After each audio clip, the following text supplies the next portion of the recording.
기도하시겠습니다. 길이요 진리요 생명 되시는 살아계신 하나님 아버지, 사랑과 은혜를 참으로 감사합니다. 아버지 추석 명절을 앞두고 예배하게 하시니 참으로 감사합니다. 이 추석을 맞이하여서 온 식구들에게 하나님 복음을 전하는 기회가 되게 하여 주시옵소서. 하나님, 저희들 세상에서 방황하고 갈 길 몰라서 헤매이고 다니며 사단의 종되었던 저희들이지만 목마른 사슴이 시냇물을 찾아 갈급하여 넘어지고 쓰러질 때 주님의 권능의 손을 펼치사 구원해 주시고 천국을 바라보며 살게 하시니 아버지 참으로 감사와 경배를 올려드립니다.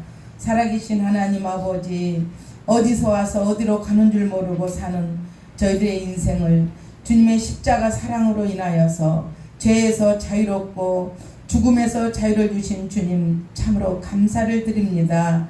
아버지, 때를 따라 돕는 은혜를 얻기 위하여서 아버지의 국률하심을 받고 은혜를 얻기 위하여서 주님의 보좌 앞에 저희들 담대히 나갑니다. 주님, 하늘 문을 여시고 저희 기도와 찬양을 들어주시옵소서. 성령 하나님, 이곳에 오셔서 임재하여 주시옵소서. 하늘 문을 여시고 우리 예배를 흠양하여 주시옵소서. 아버지, 하늘에 있는 보물 창고를 저희들에게 내려 부어 주시옵소서. 살아계신 하나님, 말씀 선포할 때 성령 충만케 하시고 듣는 자나 또 받는 자나 아버지 그 마음을 하나님 만지사 옥토밭으로 하여 하나님 많은 열매가 있게 하여 주시옵소서. 감사를 드리며 우리를 죄에서 구원하신 예수님 이름으로 기도드립니다. 요즘에 전쟁이 심상치가 않아요. 전쟁이 보니까 이스라엘 전쟁도 끝날 기미를 안 보이고 계속 지금 그러면서 이란에서 러시아에게 무기를 많이 공급했어요. 그걸 보고 있던 미국이 그냥 볼 수 없다. 그러면은 우크라이나가 지게 생겼잖아요. 그러니까 미국에서도 무기를, 그러니까 장거리 본토까지 하는 무기는 주지 않는다고 했었는데 지금은 본토까지 하는 무기를 지원한다고 나토인지 거기 있잖아요. 그 사람들하고 같이 이렇게 합세해서, 그래서 굉장히 전쟁이 궁지에 몰리고 푸틴이 궁지에 몰리게 생겼어요. 아마 푸틴이 저렇게 궁지에 몰리면 소형 핵을 쓰지 않을까 사람들이 다 우려하고 있더라고요. 그래서 지금은 마지막 때에, 물론 예수님 오면서부터 우리가 마지막 때라고 십자가 못 박혀 돌아가시면서도 마지막 때라고 했지만 지금은 굉장히 날씨도 봐봐요. 올해처럼 더운 해는 난 처음 봤어요. 근데 이렇게 더운 해는 보도 처음이야 정말. 그것처럼 날씨도 그렇고 모든 전쟁과 여러 가지를 보면서 예수님 재림할 때가 날로 임박하고 있구나, 이걸 느꼈어요. 시장 가봐요. 얼마나 비싼지 몰라. 배추 한 포기에 누가 그러는데 목사님이 그러셨나? 15,000원, 2만원, 큰 건 2만원이라네요. 시금치 한 단에 7,000원 전번에 하더니 지금은 10,000원이고 또 어떤 큰 단은 뭐 15,000원이래나? 그 정도로 물가가 올라서 과일이고 뭐고 사 먹을 수가 없어. 지금 물가가 너무너무 비싸. 마지막 때 그렇다고 했잖아. 그 볼살 한 대에 밀 한 대에 우리 성인들 하루 품값이 되면 아마 그때 때가 가까워졌음을 너희는 알리라고 요한계시록에 말씀하시는 것처럼 세상이 이렇게 급격해가고 있는 것을 보면서 우리들은 그도 믿음으로 이렇게 믿음을 지키고 또 우리들은 또 죽어도 살 만큼 살았는데 다음 세대 애들이 걱정이 되는 거예요. 믿음으로 이런 환경을 이길 수 있을까, 그런 마음이 들어서 우리가 다음 세대를 위해서 많이 기도해야 될 것 같습니다. 오늘 본문 하나님의 탄식인데요. 이사야 뜻은 여호와는 구원이시다라는 뜻입니다. 하지만 그 구원은 회개하는 심령에 임하는 것이기에 이사야는 먼저 회개를 요구하고 동시에 죄악에 따른 필연적인 심판을 1장에서 39장까지는 이사야가 경고하고 있습니다. 그리고 40장에서 66장까지는 이사야 선지자가 이렇게 말합니다. 변치 않는 하나님의 언약에 근거하여 남은 자의 구원과 예루살렘의 회복을 외치는 위로의 메시지를 선포합니다. 그것은 하나님의 종 메시아를 통해서 반드시 성취할 것이라고 말씀하고 있습니다. 이 이사야서는 애언서 중에 하나인데요. 뭐 특별해서 앞에다 갖다 놓은 게 아니고 이 장이 제일 길어요. 66장까지 있잖아요. 어떤 사람은 성경에 구약 39권과 신약 27권에서 66장처럼 이사야서가 66장까지 있잖아요. 그래서 작은 성경이라고 학자들은 말씀하고 있더라고요. 그래서 이사야서는 맨 앞에 있는데 여호와께서는 사랑하는 이스라엘 백성을 때리시고 싸매신다라고 39장에 이렇게 말씀하고 있습니다. 범죄한 이스라엘 백성을 때리지만 언약을 바탕으로 유다 백성들에게 싸매 주신다고 말씀하고 있습니다. 혹시 여러분들께서 옛날에 부모에게 많이 맞아본 적 있습니까? 저도 옛날에 아버지한테 맞을 때 많이 도망가서 안 맞은 적이 있거든요. 그것처럼 하나님께서 이스라엘 백성을 미워서 때리는 게 아니라 우리 부모들이 자식을 때릴 때 사실은 맞는 아이보다 때리는 부모가 더 마음이 아픈 것 같아요. 어쩔 때는 어떤 부모는요, 딸 10대인가 종아리 때리고 자기 그 장단지를 40대를 때려서 피를 내는 부모를 제가 봤어요. 그것처럼 때리는 하나님께서 사랑하니까 때리시는 거예요. 그냥 미워서 너희들 죽어버리라고 때리는 게 아니라 하나님께서 심판하시고 때리실 때는 너희들 정신 차리고 나한테 돌아오라 이렇게 말씀하시는 것입니다. 하나님은 범죄한 이스라엘 백성을 때리시지만 언약을 바탕으로 유다 백성들에게 싸매 주십니다. 때리기만 하는 게 아니라 또 싸매 주시고 위로하여 주시는 하나님이십니다. 이사야 1장에서 39장은 때리시는 하나님을 말씀하시지만 또 40장에서 66장까지는 위로와의 하나님을 말씀하고 있습니다. 율법의 저주 아래에 오셔서 십자가에서 돌아가신 예수 그리스도를 예표하는 것입니다. 결론은 여호와 하나님께서 사랑하기 때문에 사랑의 징계로 진노하시는 하나님임을 이사야 선지자는 말씀하고 있습니다. 바로 이러한 때에 이사야는 하나님의 말씀을 외쳤습니다. 죄 때문에 매를 맞아 상처투성인 그곳을 깨끗하게 치료받는 비결을 외쳤습니다. 그렇다면 어떻게 해야 죄와 상처를 이스라엘 백성은 치료를 받을 수 있겠습니까? 첫 번째는 먼저 죄악에서 돌이키라고 말씀하십니다. 2절과 3절을 우리가 한번 보시겠습니다. 2절과 3절은 하나님께서 이렇게 말씀하십니다. 하늘이여 들으라, 땅이여 귀를 기울이라. 여호와께서 말씀하시기를 내가 자식을 양육하였거늘 그들이 나를 거역하였도다. 3절 소는 그 임자를 알고 나귀는 주인의 구유를 알건만은 이스라엘은 알지 못하고 나의 백성은 깨닫지 못하는도다 하였도다. 이렇게 이사야는 유다 백성이 왜 하나님께 매를 맞았는지 분명하게 일궈주고 있습니다. 그것은 하나님을 배반하고 떠나 거역하기 때문이라고 이렇게 말씀합니다. 유다 백성은 하나님의 사랑의 젖으로 양육받았습니다.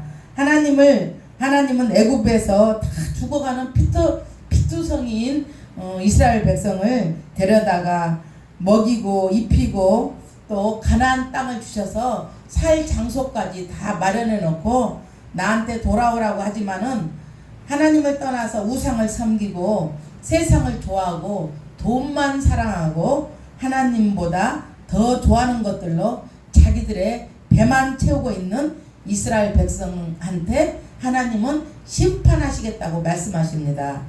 이 세상에서 모든 것을 다 만들어 놓고 쓰라고 하고 모든 꽃과 만물, 해와 달, 별을 만들어 놓으시고 하나님은 이렇게 해놨는데 이스라엘 백성과 우리들은 어떻게 얘기하냐면 하나님 저기 계세요. 제가 다 알아서 할 테니까 그러면서 자기 소견에 오른 대로 사는 것입니다. 자기 생각은 그게 맞다고 생각하고 살지만 하나님 보시기에는 맞지가 않습니다. 어떤 사람은 또 도박을 많이 해서 돈을 많이 벌겠다고 자기 소견에 오른 대로 사는 거예요. 결론은 도박을 많이 해서 돈 번 사람 있습니까? 그게 자기 소견에 오른 대로 사는 것입니다. 또 어떤 사람은 막 남의 거 도둑질하고 훔치고 또 남의 거 절도하고 또 어떤 사람은 또 이런 경우가 있어요. 요즘에 보이스피싱을 해가지고 온 것을 또 그것을 덮치는 또 그러니까 도둑이 있는데 그 도둑을 또 도둑질해도 그것이 도둑이 되더라고요. 도둑질한 것을 도둑질하면 저는 도둑이 되지 않는 줄 알았어요. 그런데 보이스피싱 해놓은 예를 들어서 5천만 원을 도둑놈이 또 그걸 가져가면 그것도 도둑이더만. 그래서 그렇게 자기 소견에 오른 대로 사는 거예요.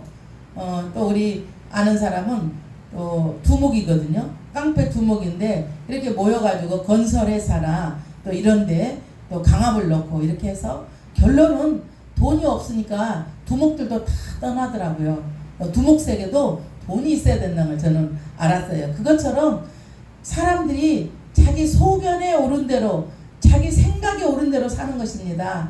하나님은 그러지 말고 내 말대로 천지를 창조하시고 생육하고 번성하여 땅에 충만하여서 모든 것을 말씀으로 다스리라고 이렇게 하였는데 사람은 자기 생각에 오른 대로 사는 겁니다. 예를 들어서 하나님이 저도 마찬가지지만 하나님이 어느 정도 우리한테 쓸 것을 주시잖아요. 쓸 것을 주시면 저도 이제 빚내는 걸 좋아해요. 근데 우리 신학교 요즘 목사님이 그러시는 거예요. 그 예를 들어서 하나님이 100만 원을 줬다. 그러면은 100만 원 선에서 사는 거예요. 간장에다가 계란만 비벼 먹고 살고 이렇게 해서 빚지는 것을 하지 말라고 계속 저한테도 그러고 우리 신학생들한테 영성신학교에서 계속 목사님 말씀하시는데 그 말씀하시는 걸 가만히 묵상해 볼 때 그 말이 맞더라고요. 그 목사님도 옛날에 교회 차릴 때 몇 억씩을 들여서 차렸는데 그 주인한테 쫓겨나니까 몇 억이 빚지고 16번인가를 이렇게 교회를 옮겼대요. 그럼 결론은 자기 거 짓지 않으니까 남의 교회에 있으니까 어차피 쫓겨나면 거기서 있다가 나오면 그 권리금을 이미 못 받고 나오고 해가지고 지금은 이번에 교회 김포에다 또 차렸는데 하나님이 주시는 한계에서 도배하고 그냥 강대상만 놓고 그냥 했다는 거예요. 그러니까 빚도 안 지고 너무 좋다는 거야. 우리가 그러니까 없으면 없는 대로 100만 원을 하나님 주시면 100만 원 선에서 그 누구지 요즘에 그 물질에 대해서 얘기하는 목사님 있잖아요. 그분은 2억을 빚을 갚기 위해서 간장하고 계란하고 2가지 3가지만 먹고 남의 돈을 2억을 갚기 시작하면서 이제 큰 부자가 됐다는데 모든 것은 자기 소견에 오른 대로 자기 멋대로 사는 게 아니라 하나님이 주시는 한계에서 거기서 하는 거예요. 모든 거 쓸데없는 것은 탁탁 이렇게 카트하고 꼭 먹어야 살 거. 옛날에 저 같은 경우는 술을 안 먹어도 살잖아요. 근데 쓸데없이 술을 먹으니까 빚을 지는 거야. 그것처럼 또 담배도 마찬가지. 담배도 안 먹어도 살 수 있잖아. 근데 술도 안 먹어도 살 수 있잖아요. 그것처럼 하나님이 주시는 한계에서 감사함으로 받고 그 선에서 사는 연습을 하라고 우리 신학교 목사님이 계속 필리핀 가서도 말씀하시고 지금 말씀하시는데 하나님께서 저한테 주시는 메시지인가 보다 이 생각을 하는 거예요. 저는 없으면은 그냥 카드 걷고 어떻게 해서든지 또 카드 해결하고 이러거든요. 그러니까 이게 그 빚에서 헤어날 수가 없는 것입니다. 그러니까 이제부터는 하나님이 주시는 선에서 저도 살려고 그랬습니다. 그것처럼 모든 것이 다 그렇다는 거예요. 하나님 말씀으로 하나님이 주시는 선에서 하나님 하나님한테 물어보고 뭐든지 하는 저와 여러분들이 돼야 되겠습니다. 제멋대로 사는 하나님의 마음을, 제멋대로 사는 저희들을 보면서 하나님의 마음은 찢어지고 쓰리고 아프십니다.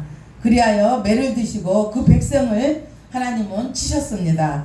그때 만일 즉시 회개하고 돌아오면 매를 즉시 거두어지고 매 맞는 자국은 치료하시겠다는 것입니다.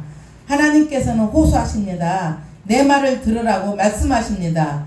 하늘이여 들으라, 땅이여 귀를 기울이라. 우리가 속상하면 사람들에게 그렇게 말하지 않습니까? 하늘도 알고 땅도 안다고. 그것처럼 하나님은 이렇게 말씀하십니다. 우리가 살면서 속상할 때 하는 것처럼 하나님도 너무너무 화가 나신 겁니다. 그래서 이렇게 또 말씀하고 있습니다. 소도 그 임자를 알고 나귀는 밥 주는 주인을 알건만은 이스라엘 백성은 나를 버리고 만홀히 여긴다고 하나님께서 말씀하고 있습니다. 개도 주인도 알고 소도 임자를 알고 앵무새도 주인, 그 밥 주는 주인도 알고, 우리 집에 그 구피 있죠. 구피도 제가 밥 주는 사람이거든요. 구피도 제가 가면요, 다른 사람이 가면 별로인 것 같아. 제가 가면 제가 밥 주는 줄 알고 문만 열면 구피 처음에 4마리 갔다가 길른 구피가 지금 100마리 된 것 같아요. 얼마나 구피가 잘 자란지 몰라요. 3개월에 됐는데도 어항도 물도 안 갈아주고 있는데 지 멋대로 잘 크고 있네. 우리 언니는 말만 물을 갈아주고 너무 깨끗하게 길러 다 죽는데 우리 구피는 지금 100마리 정도 있거든요. 근데 밥 주는 주인을 아는 거야, 구피도. 그런데 이스라엘 백성은 주인이 누구인지 모르고 지 멋대로 사는 것입니다. 자기 마음대로 사는 것이에요. 그것이 하나님이 잘못됐다고 하나님께서 지금 이사야 1장에서 말씀하고 있습니다.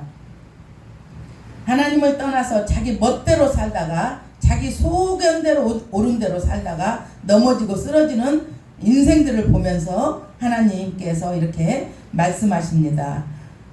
행복을 찾아 떠나는 파랑새가 온 세상을 찾아다니지만 행복의 파랑새는 우리 마음과 우리 가정에 있다고 책을 보니까 그러더라고요. 그것처럼 우리의 행복은 다른 데 있는 것이 아니라 하나님 말씀과 하나님 안에 있습니다. 이사야서를 보는데요. 이사야를 어떻게 죽었냐면 히브리서 11장 37절에 이렇게 말씀하고 있습니다. 돌로 치는 것과 톱으로 켜는 것과 시험과 칼로 죽는 것을 당하고 톱으로 켰다고 이렇게 이사야를 말씀하고 있습니다. 히스기야 때 히스기야의 아들 므낫세가 너무너무 악한 아들이에요. 그런데 그 므낫세가 이사야가 조언을 많이 하고 바른 말을 많이 하니까 죽이려고 마음 먹고 자기 그 부하들에게 이사야를 죽이라고 말씀합니다. 그래서 이사야를 죽이려고 하는데 이사야가 도망가다가 큰 나무, 고목나무가 보이니까 그 속에 쫓아오는 그 사람들이 눈을 피해서 그 고목나무에 탁 앉아 있어요. 그런데 얼마나 독한 인간들이 그 고목나무 그 안에 들어있는 이사야를 톱으로 켜가지고 중간에 반 토막을 내서 이사야를 톱으로 죽여서 이사야는 죽습니다. 자기를 잘 되라고 저기 하라고 얘기하는데 그렇게 톱으로 켜서 죽임을 당하는 이사야입니다. 모든 행복은 하나님 말씀 안에 있습니다. 여러분들 행복하시려면 하나님 말씀과 하나님을 바라보며 믿음으로 사는 저와 여러분들이 되기를 예수 그리스도의 이름으로 축원합니다. 지난날의 삶을 회개하고 지금까지 하나님 앞에 더럽고 외식된 삶을 살았다면 이제는 성결하고 진실된 삶을 사는 저와 여러분들이 되어야 되겠습니다. 선민 유다는 오늘날 교회 공동체를 가르치고 있습니다. 그 백성들은 오늘날 교회의 구성인 성도 각자를 가르친다고 우리는 볼 수 있습니다. 그렇다면 본문의 이사야의 메시지는 오늘날 교회와 성도들을 향한 우리 하나님의 경고 메시지입니다. 지금 이 순간 이 말씀에 자기 자신을 돌이키며 자기 자신을 생각해보는 시간이 되었으면 합니다. 하나님을 떠나서 죄악의 자리에 혹시 있지 않습니까? 그런 분들은 회개하시고 하나님의 말씀으로 돌아오시기를 바랍니다. 십자가 보혈로 나 같은 죄인을 구속해 주셨건만 오늘날 우리는 배은망덕하게도 주를 떠나서 세상을 좋아하고 세상을 따르고 혹시 섬기지는 않습니까? 그렇다면 매를 더 맞기 전에 즉시 회개하고 주께로 돌이키십시오. 돌이킨 후에 이제는 신실한 삶으로서 하나님을 기쁘시게 해드리는 성숙한 자녀가 되는 저와 여러분들이 되시기를 예수 그리스도의 이름으로 축원합니다. 기도하시겠습니다. 개도 주인을 알고 소도 주인을 알건만 또 그 나귀도 그 밥 주는 주인을 알건만은 너희들은 왜 나를 알려고 하지도 않고 나를 따르지도 않는다고 호소하시는 하나님, 하늘이여 들으라, 땅이여 귀를 기울이라. 자식을 양육하였거늘 그들이 나를 거역하였다고 하나님 아버지 한탄하시는 말씀하시는 하나님 아버지, 그 사랑과 은혜를 참으로 감사를 드립니다. 하나님 아버지, 마음을 아프게 한 모든 지난 날들을 주님 앞에 회개합니다. 주여 저희들을 용서하여 주시고 하나님 새롭게 태어나 저희들 새 삶을 살게 하여 주시옵소서. 감사를 드리며 우리를 죄에서 구원하신 예수님 이름으로 기도드립니다.